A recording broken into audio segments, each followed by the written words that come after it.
দেবে ইনশাআল্লাহ। প্রিয় দর্শক, আমরা লাইভটিকে শেয়ার করে দেই। মাগরিব সে 9 নম্বর হয়েছে। মরক্কো দেশ থেকে 9 নম্বর স্থান অধিকার করেছে ইনশাআল্লাহ। আমরা আশা করছি বিশ্বজয়ী প্রথম স্থান অর্জন করবে ইনশাআল্লাহ। ولقد ضربنا للناس في هذا القرآن من كل مثل لعلهم يتذكرون قرآنا عربيا غير ذي عوج لعلهم ইয়েমেন থেকে সপ্তম স্থান অর্জন করেছে।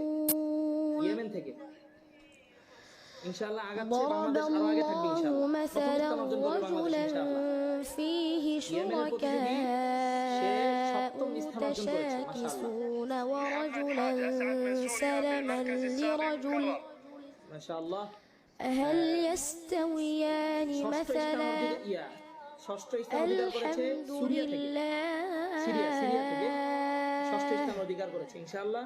بل أكثرهم لا يعلمون عبد العليم عبد الرحيم محمد حاجي من كينيا في المركز السادس. إنك ميت وإنهم وهادي مولانا من اندونيسيا في المركز الرابع مكرم. মাশাআল্লাহ। ثم إنكم يوم القيامة عند ربكم تختصمون من الكاميرون في المركز الرابع مكرر. فمن أظلم ممن كذب على الله وكذب بالصدق إذ جاءه أليس في جهنم مثوى للكافرين والذي جاء بالصدق وصدق به أولئك هم المتقون.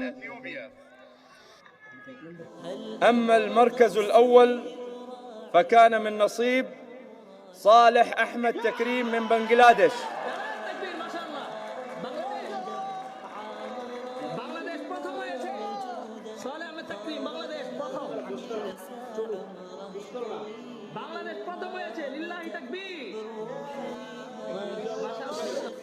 الآن أتشرف بدعوة راعي الحفل الشيخ محمد بن راشد بن محمد آل مكتوم لالتقاط صور تذكارية مع جميع